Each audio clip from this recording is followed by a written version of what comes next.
के ऐसे साथियों,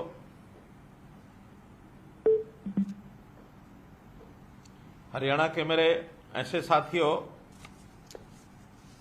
जो हमारे साथ सरकारी योजनाओं और सेवाओं को जनता तक पहुंचाते हैं, ऐसे सब लोगों का मैं अभिनंदन करता हूं।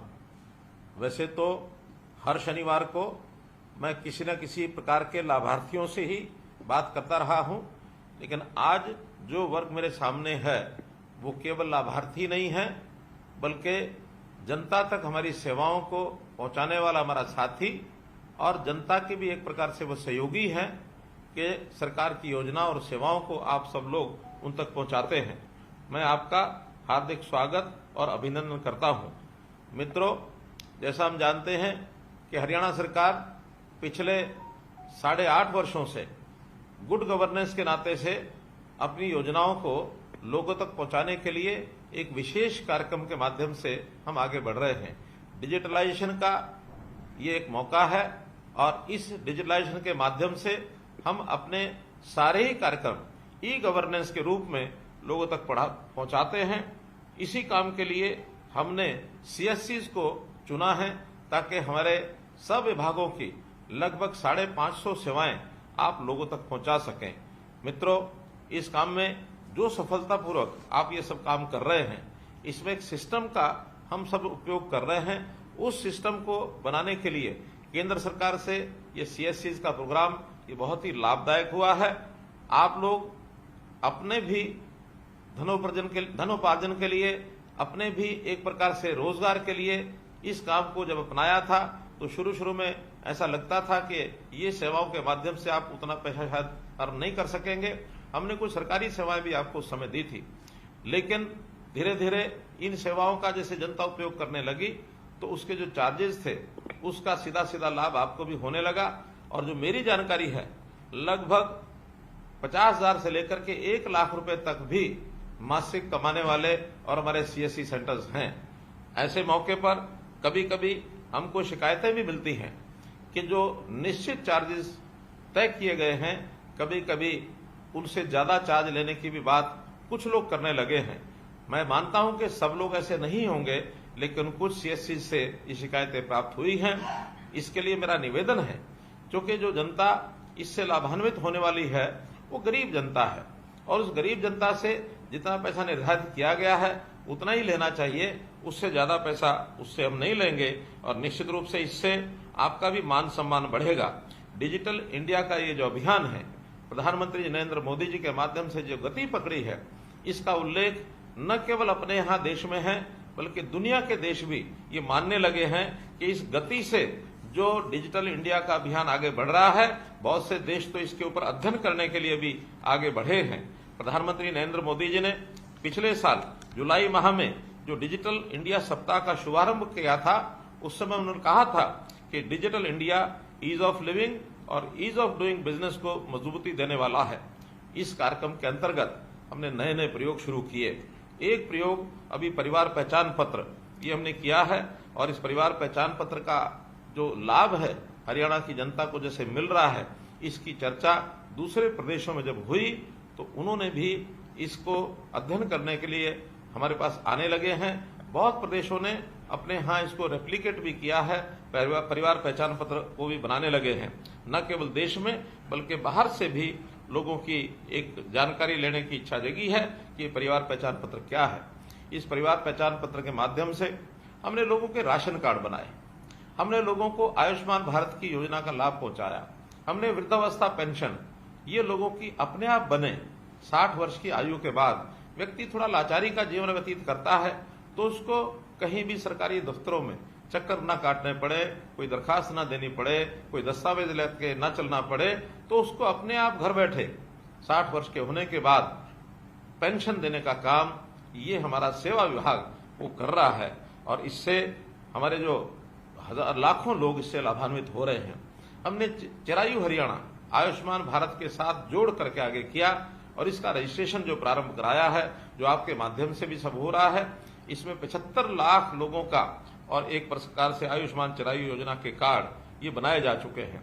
इसके साथ निरोगी हरियाणा योजना ये भी हमने शुरू की ताकि हर गरीब परिवार के सदस्य का उसकी जो जांच है वो जांच भी अस्पतालों के माध्यम से, हमारे डिस्पेंसरी CSCs उनके माध्यम से जांच होनी शुरू हो, ताकि उसके टेस्ट, एक उसका जो स्वास्थ्य कार्ड है उसके आधार पर वो बनना शुरू हो और उसका रिकॉर्ड हर व्यक्ति के इलाज के समय उसका स्वास्थ्य कार्ड का जो रिकॉर्ड है, डाटा है, वो काम आएगा, ताकि उसको प्रारंभ में ही इस जांच के माध्यम से जो लाभ होता है उसका भी एक उल्लेखनीय योगदान आपका है।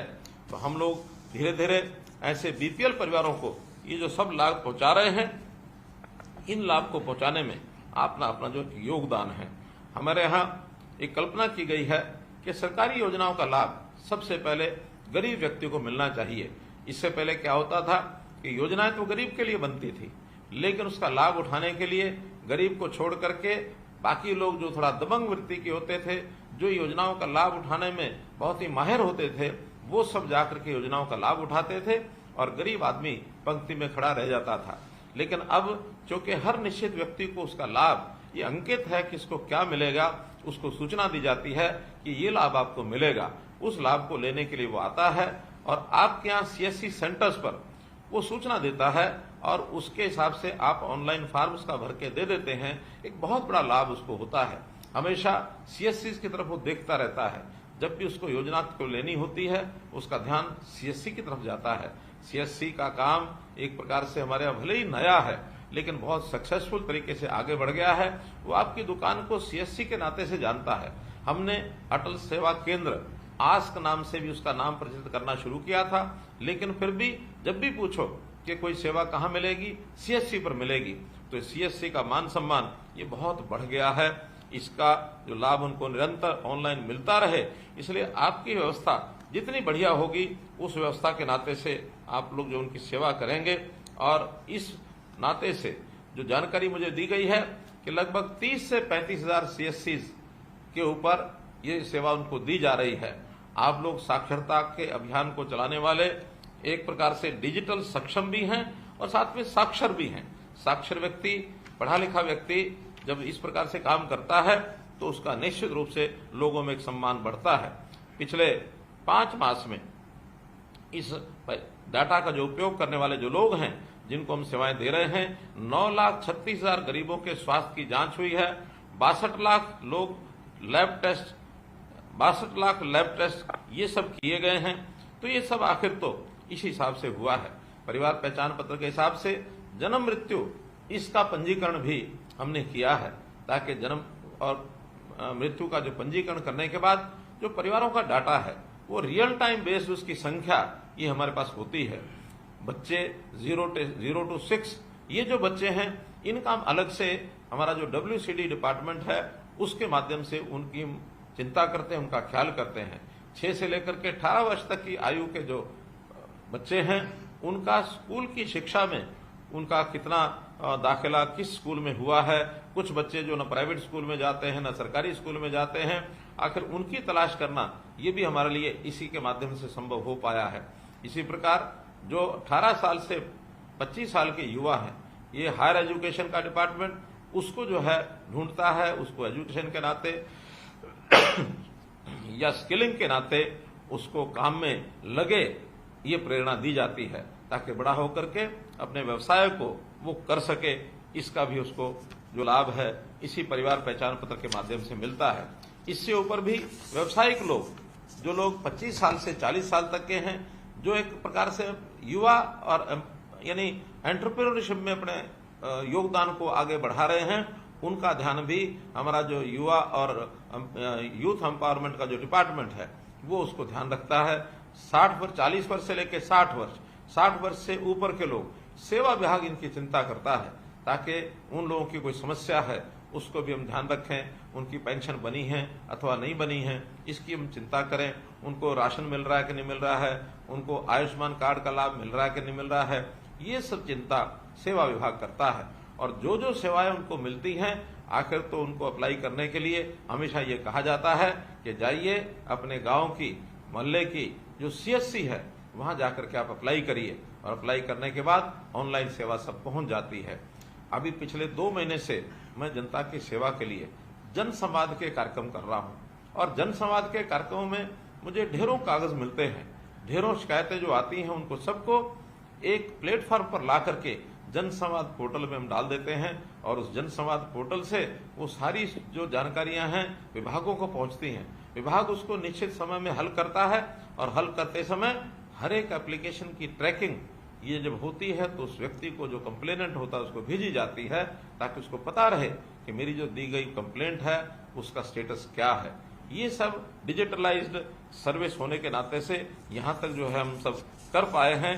तो मैं तो यही कहूंगा कि चाहे व्यक्ति को राशन कार्ड चाहिए, चाहे उसको चिरायु अथवा आयुष्मान कार्ड चाहिए, बिजली या पानी का बिल भरना हो, आयकर भरना हो, वाहन बीमा भरना हो, जीवन सुरक्षा बीमा हो, गैस बुकिंग हो, ये आदि सब सुविधाएं एक ही छत के नीचे मिलती हैं और इनमें से बहुत सी सुविधाएं सीएससी सेंटर्स के माध्यम से भी उनको उपलब्ध कराई गई हैं।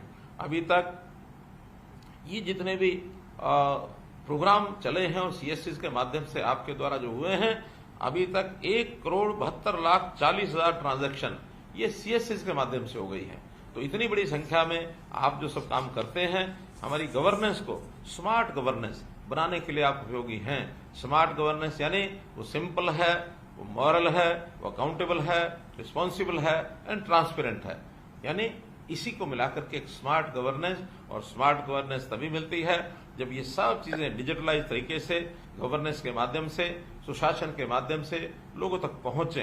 तो इस सेवा का जो आप लाभ दे रहे हैं लोगों को, एक क्लिक से लोगों को जो डिलीवरी मिल रही है, इसी कारण से हमारी सरकार के बारे में कहा गया है कि ये सर्विस डिलीवरी की सरकार है।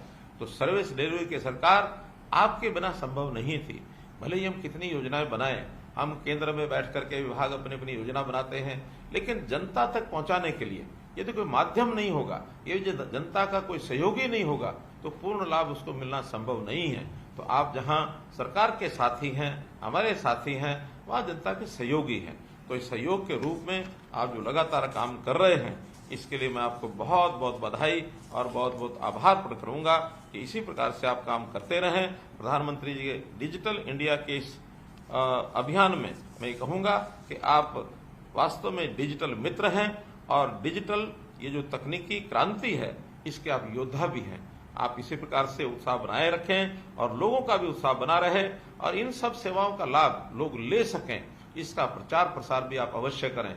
बहुत से ऐसे जो लोग होते हैं, सरकारी योजनाओं का लाभ शायद उनको पता नहीं होता कि किस प्रकार से वो लेकर रख सकते हैं। तो आप अपने यहाँ केंद्रों पर निश्चित रूप से यदि कुछ डिस्प्ले बोर्ड लगा सकें कि ये सरकार की योजनाएं हैं जिसका लाभ उनको आप दिलवा सकते हैं, तो इसका बहुत बड़ा आपका योगदान होगा। इसी शब्दों के साथ मैं आपका बहुत बहुत आभार प्रकट करूंगा कि इस अच्छी सेवा के लिए आपने अपने आप को झोंका हुआ है, अपने आप को लगाया हुआ है, बिना किसी संकोच के आप आगे बढ़ें। यही मेरी ओर से आपका बहुत बहुत धन्यवाद, बहुत बहुत आभार।